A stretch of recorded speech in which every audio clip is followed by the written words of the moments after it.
Anything Media.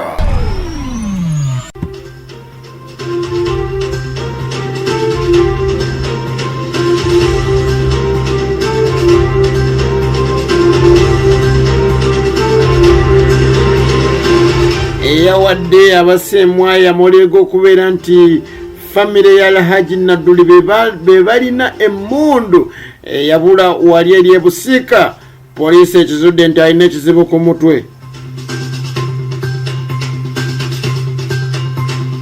Ate Bizonto awakanyiza ebyakatambika Dr. T amale amaloboozi agasobola okuba nga gatambula. Ekyamazima agamba si yagasindika era wavuddeyo n'akakasiza nti nze kennyini nze yagata wabula si Bizonto.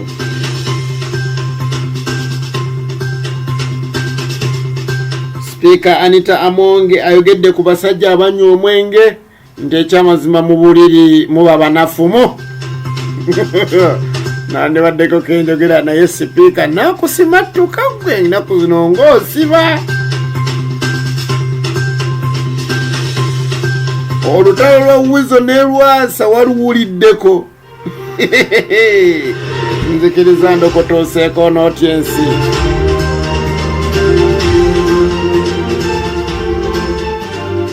Ogabutago nali ali mu bitundu by'eggwanga ebyenjawulo gano gemuliri gaffe amasu waneno ku Fik Media wetukutuusaako bingi byonna ebigenda mu maaso mu ggwanga emitwe tubeera nagyo wano ku TikTok ate ne wano ku Facebook ate amalire gaffe mu bujjuvu waneno wennyini ku YouTube.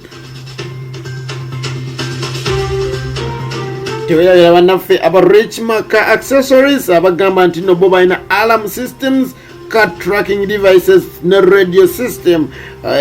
Bwetaze bafune ku namba esimu noti 772533902 noti 7 noti 6 noti 9 gewe na ayagala okubeera nti emmotoka yoli ne bwagikonako bwe bati alarm ekonerawo omubbi agikutteko nga wali misinde oyagala kubeera nga ate emmotoka yo omanya weeri ogiwadde omuvubuka omusindise wano agenze walala. Car tracking devices zibeeramu olne waba agibbye mwanattu omanyirawo weeri era bagamba nti bateekamu ne radio n'osobola okubeera nga ate buli kimu okifuna buli nnyo ddala. Radio mu mmotoka yo bakiteekamu ne munnange nno ne internet baginstallingamu.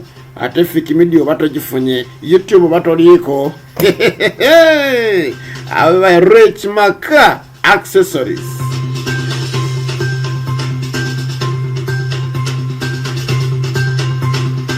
Si bwe bato poliisi esobodde okubeera nga ate ekikakasa nti ekyamazima eyawadde abasyemwayi amawulire ag'okubeera nti famire ya Alhaji NADULI be balina emmundu eyabulira ebusiika nti ekyamazima alina ekikyamu ku mutwe.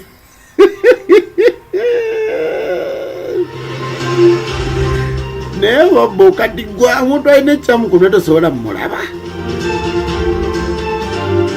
Era kyekino y'ensonga lwaki abamu batandise okubeera nga babata kubanga basobodde okubeera nga bakikakasa nti yabawadde amawulire. Wayezimu redi yegattako ne bulu ne yegatta ne redi n'owulira papapapa. Ekyo nno kiri mu Uganda kuba banene abasajja babakubye okubajja mu mayumba ssaawa zabadde 8 za kiro, ssaawa 10 babaliko, ssaawa 2 abalala ne babatwala ne bakizuula nti ate yabalagiridde alina ekizibu ku mutwe. Amawulire ku Fik teweerabira program of the earthquake obunkenke egenda okubeerako live ku Facebook ssaawa 2 ku lunaku Lwokutaano ate ejja kubeera ku YouTube ku ssaawa 12 ku lunaku Olwomukaaga.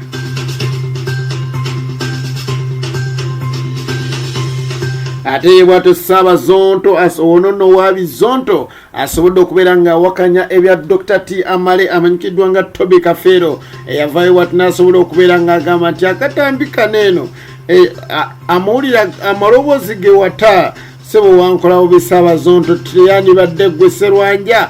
Era ono nno Julius asobodde okubeera nga avaayo n'akikakasa nti ekyamazima si ye yata amaloboozi gano era n'ateekako n'omuntu oyo yasobola okuba nga ate amaloboozi aga Dr. T. Amale ng'anoonya omulimu nga yeegayirira Bizonto bisobole okubeera nga ebe tebimusonyiwa ate bimuzze.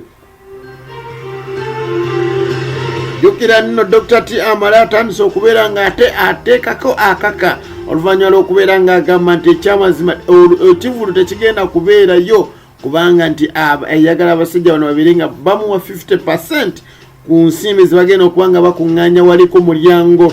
Jjukira nti ekivulu kyanca waliko erugogo era Bizonto bigenda kuba nga bisanyusa bannayuganda.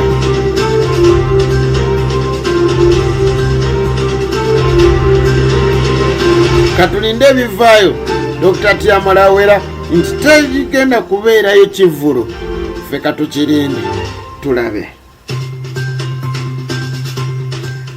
Speaker Right Honorable Anita Amongi avuddeyo n'atabula eggwanga wamu n'ensi oluvannyuma lw'okubeera nti ebbago gye bayita alcohol control bill eryasobodde okuba nga lireetebwa mu Parliament. Honorable Sarah Opendi bwe bati yasobodde okubeera nga naye alitunulamu n'agamba nti ekyamazima etteeka lino ndyagadde kubanga abasajja abamu bagenda ne banywa ennyo ensonga z'omubuliri ne zibalema. Saasira gwe bawadde emmotoka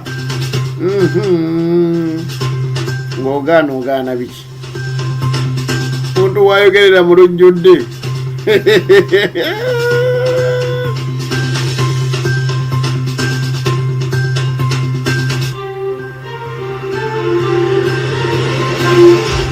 Olutalo lwa Wizo Manizo wamu ne Lwasa lwandibanga mwana tulutandise ng'olusaaga naye nga lugenda kubeeramu amakulu era tulina okuba nga tetulutunuuliza eriiso ejjogi ennyonnyo ddala. Jjukira nti banene bombiri batandise okuba nga bawasaŋŋanya ng'ebigambo oluvannyuma lw'okubeera nti Wizo yabaddeko byayogedde ku Lwasa. Lwasa we byamutuuse mu matu bwe bato n'agamba bamubuuza nti Wizo omumanyi? Ti Wizo simumanyi. Radio omumanyi? Ti radio omumanyi ono eyaffe yali ayimba nti ati gwe yali ayimba naye ogamba ono emperekeze nesikooti we eyali amukwatira ensawo oyo we mumanyi naye simumanyi mu bayimbi. We byagodde mu matu ga Wizo Manizo bwati yavuddeyo n'abeera ng'agamba nti mwamukulu Lwasa tumuyinaako buzibu era asobola okujja just ajje tumuyambe aina ngejayogeddewo nga bw'onookwata olukoba n'oyongerako okubanga olusika ajje tusikemu tugamba ayongeze ku mpiki nti empiki ntonomu ajje baleegululemu. Yes bwato bwe yasobodde n'olutalo lugenda kuba nga lutandika. Jjukira Lwasa mwagalako kimutazikiza era alinda kuzzaayo. Yavuddeyo Lwasa bwato ne yeekuba kyo n'agamba nze Wizo sijja kumuddamu kubanga omusiru taddamu musiru, nze Omukama akunkuumire. Ebigambo bya Lwasa nze nno nkukomezaawo.